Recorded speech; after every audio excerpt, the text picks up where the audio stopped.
Hello friends, welcome to MT Assamese. আজি মই তোমালোকৰ কাৰণে লৈ আহিছোঁ এটা ইউনিক ট্ৰিক। যদি তোমালোকৰ ট্ৰিকটো ভাল লাগে তেনেহলে মোৰ ভিডিওটো লাইক কৰিবা, শেয়াৰ কৰিবা, কমেন্ট কৰিবা আৰু সাবস্ক্ৰাইব কৰি ল'বা। আৰু ভিডিওটো শেষলৈকে চোৱা। মই ট্ৰিকটো তোমালোকক ধুনীয়াকৈ স্টেপ বাই স্টেপ শিকাই যাম। সো ভিডিওটো ষ্টাৰ্ট কৰিছোঁ মই এতিয়া। তোমালোকে দেখিবলৈ পাইছা ফাইল মেনেজাৰ। সো ফাইল মেনেজাৰটো ওপেন কৰিব খোজাৰ লগে লগে তোমালোকৰ পেটাৰ্ন খুজিছে। সো ফাইল মেনেজাৰটো ওপেন কৰোঁতে আমাৰ সদায় পেটাৰ্ন খুজিছে, কাৰণ মই এপ লগত ইয়াত মই পাছৱৰ্ড লগাই দিছোঁ। সো কি হ'ব এতিয়া মই কোনো মোৰ প্ৰাইভেচি যিমান ফটো হওক বা গেলেৰি হওক যিকোনো এপছ যি থওঁ মই কোনো খুলিব নোৱাৰিব। সো মই এতিয়া তোমালোকে এনেকুৱা এটা ট্ৰিক শিকাম, যিটো ট্ৰিকৰ পৰা আমি ফাইল মেনেজাৰ লগ নিদিয়াকৈও ফাইল মেনেজাৰ লগ আমি পেটাৰ্ন নমৰাকৈও আমি ফাইল মেনেজাৰ ওপেন কৰিব পাৰোঁ। সো ট্ৰিকটো হৈছে তোমালোকক মই শিকাবলৈ যাম। তাৰ কাৰণে প্ৰথমতে তোমালোকে প্লে ষ্ট'ৰ বোলা হয়। তাৰপিছত তাৰ কাৰণে তোমালোকে যাবা প্ৰথমতে হেৰিয়ত কি বুলি কয় গুগল ক্ৰমটো ওপেন কৰি ল'বা।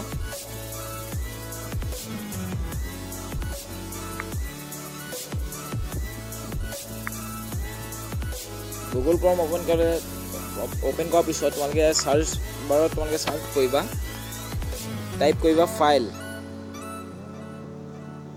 ফাইল দি কিনে দুটা ডট আছে যোনটো এইটো তোমালোকে দি দিবা। তাৰপিছত তিনিডাল স্লেছ দি দিবা। তাৰপিছত তোমালোকে লিখি দিবা SD কাৰ্ড। সো তোমালোকে দেখিছা ওপৰত যিটো ষ্টাইলত দেখিছা ফাইল তাৰপিছত স্লেছ তিনিডাল দিবা, তাৰপিছত SD কাৰ্ড। সো এনেকৈ গুগল ক্ৰমত তোমালোকে টাইপ কৰাৰ পিছত চাৰ্চ কৰি দিবা। সো চাৰ্চ কৰি দিলে তোমালোকে দেখিবলৈ পাইছা মোৰ ফাইল মেনেজাৰ ইয়াত ওপেন হৈ গৈছে। Index of file manager SD card. So মোৰ SD কাৰ্ডখন ইয়াত ওপেন হৈ গৈছে। সো মোৰ SD কাৰ্ডৰ যিমান যি আছে তোমালোকে ইয়াত গোটেইখিনি SD কাৰ্ডৰ হেৰিবোৰ ফল্ডাৰবোৰ তোমালোকে দেখিবলৈ পাইছা। মই তোমালোকক দেখাই দিছোঁ এতিয়া এটা ফাইল খুলি পিনি দেখাই দিছোঁ তোমালোকৰ UC ডাউনলোডছ।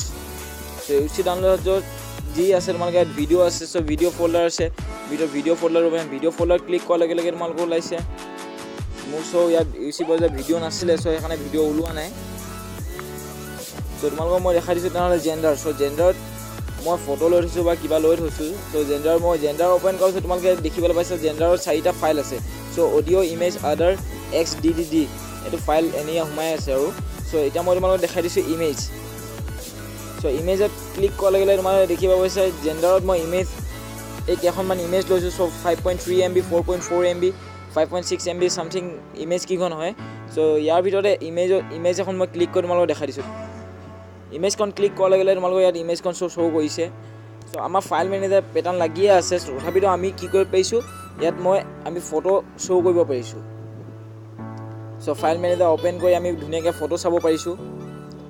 চ' এতিয়াও মই তোমাক বেক কৰি কিনে দেখুৱাই দিছোঁ যে মোৰ ফাইল মেনেজাৰত পেটাৰ্ন লাগিয়ে আছে।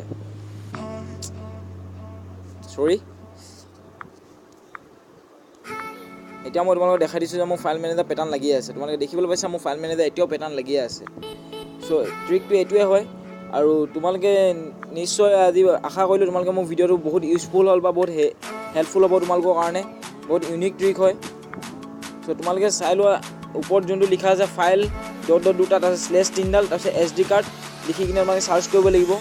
তোমালোকে যিকোনো মোবাইলত হওক বা যাৰ মোবাইলত হওক তোমালোকে এই বুলি চাৰ্চ কৰাৰ লগে তাৰ SD কাৰ্ডখন তুমি ডাইৰেক্ট এনেকৈ গুগল ক্ৰমত পাই যাবা। আৰু কোনো পেটাৰ্ন নমোৱাকৈ কোনো পাছৱৰ্ড নিদিয়াকৈ তোমালোকে তাৰ ভিতৰৰ প্ৰাইভেচি যিমান ফটো হৈছে যোনটো ফাইলত যি হৈছে চব তোমালোকে চাব পাৰিবা। চ' ওপৰৰ এইটো তোমালোকে লিখি ল'বা বা স্ক্ৰীনশ্বট মাৰি ল'বা এইটো ফটোখন। চ' থেংক ইউ ফ্ৰেণ্ডছ। আশা কৰিলোঁ তোমালোকৰ ভিডিঅ'টো বহুত ইউজফুল হ'ল আৰু বহুত হেল্পফুল হ'ব। চ' লাইক শ্বেয়াৰ কৰিবা আৰু ছাবস্ক্ৰাইবটো কৰি ল'বা। আগতেও কৈছোঁ তথাপিতো আৰু এবাৰ কৈ দিছোঁ। আৰু ছাবস্ক্ৰাইবৰ লাষ্টত যোনটো বেল আইকন ওলায় চ' বেল আইকনটো দবাই দিবা। Thank you friends.